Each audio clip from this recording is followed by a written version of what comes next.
Welcome back, everyone, to the smartest year ever, our quest to become the world's greatest conversationalists. My name is Gordy, and I was just wondering, have you ever noticed how every epic story, from Star Wars to Harry Potter to Marvel movies, feels like it's following the same script?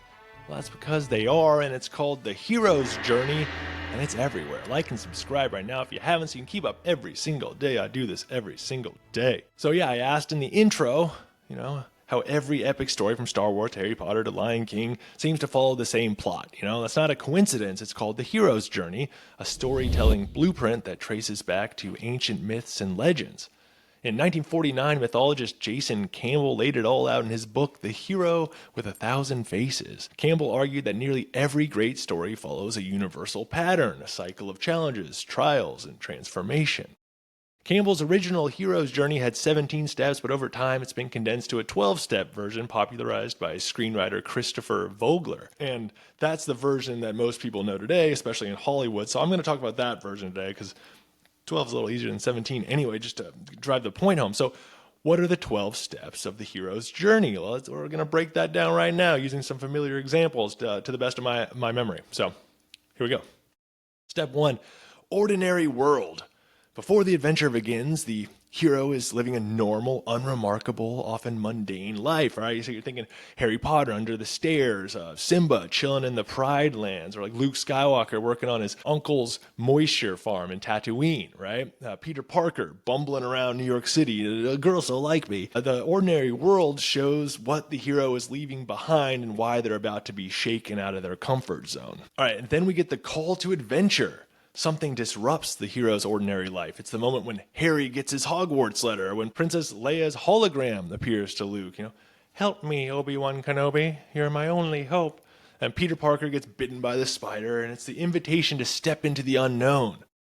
And then comes the refusal of the call. Not every hero jumps at the chance to save the world. Simba runs away from his destiny. Frodo hesitates to take the ring to Mordor. Peter Parker lets the bad guy get away and they kill his uncle. This step shows that the hero's fear, reluctance, or uncertainty exists. It's a reminder that they're still human, right? It's a relatability thing. And then comes the meeting the mentor phase. Every hero needs a guide, someone older, wiser, and usually with a cool beard, I've noticed. Enter Gandalf, Dumbledore, Yoda, Rafiki. Peter Parker remembers that with great power comes great responsibility, or, I believe there's a hero in all of us. Either way, the mentor gives advice, tools, or like a swift kick in the pants to get the hero moving forward, right? Because then it's crossing the threshold. And this is the point of no return. Neo takes the red pill. Katniss Everdeen volunteers as tribute. Harry boards the train to Hogwarts. Peter Parker becomes Spider-Man, designs his own suit, and swings around everywhere. The hero steps into a new world, right? Leaving the ordinary world behind. This is when things will never be the same. Welcome to Jurassic Park.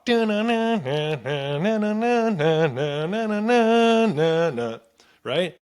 All right, then comes tests, allies, and enemies. All right, now the real adventure begins. The hero faces obstacles, meets friends and foes. He starts to learn the rules of this new world. Harry meets Hermione and Ron and Hagrid, and he faces Draco Malfoy. Right? Luke faces Darth Vader and meets Han Solo and Leia, and Simba gets Timon and Pumbaa. Right? All right, we're starting to mix it up a little bit. We're mixing it up in the world, right? And then we approach the inmost cave, all right? The hero gets closer to their goal, but also closer to danger. It's the calm before the storm. Think Frodo entering Mordor, Simba heading back to Pride Rock, or Neo sneaking into the Matrix to face Agent Smith, right?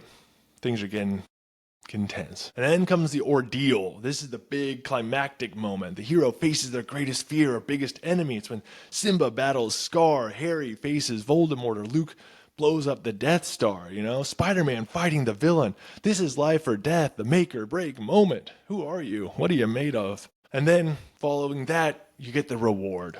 After overcoming the ordeal, the hero earns a reward. It could be a powerful object, a moment of clarity, or a hard-earned victory. Harry gets the Sorcerer's Stone. Simba reclaims Pride Rock, and everyone's all happy for a bit. Woohoo, yay, we did it! But then comes the road back, right? So just when it seems like it's all over, there are new challenges. The hero must return to the ordinary world, but with a newfound strength. Peter Parker can't have a normal life anymore because he has a duty now to protect the people that he loves. Frodo and Sam stagger back from Mordor. Katniss returns to District 12, but everything's changed. And then we get the resurrection. This is the hero's final test. They face death or a challenge one more time, but this time they're reborn a different person now. You know, they've grown smarter, stronger, braver, whatever it is. Neo is gunned down, but he rises as the one.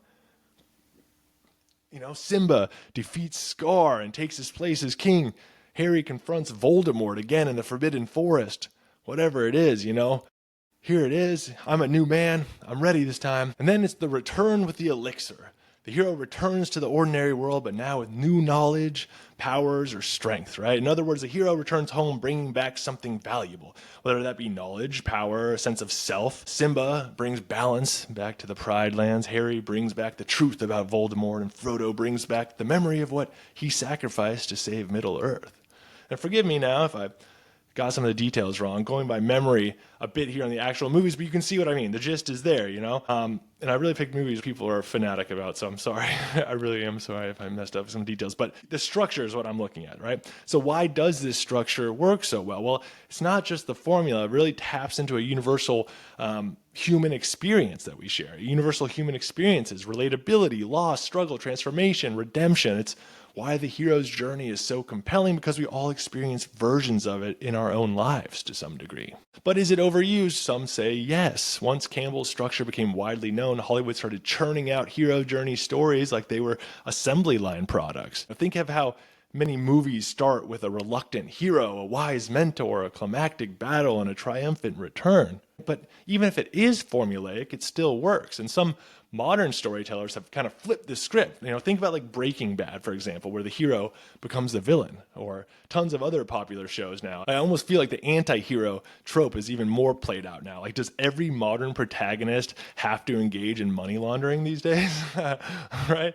But the popularity of anti-heroes perhaps owes itself to the pushback to the hero's journey formula, right? So there you have it. The next time you watch a movie or read a book, keep an eye out for the hero's journey. You'll see it everywhere, from Marvel Cinematic Universe to Disney princess movies to your favorite true crime documentary even. It's the timeless blueprint behind every epic story. And now that you know the formula, you will never see your favorite stories in the same way again. So you're welcome for that.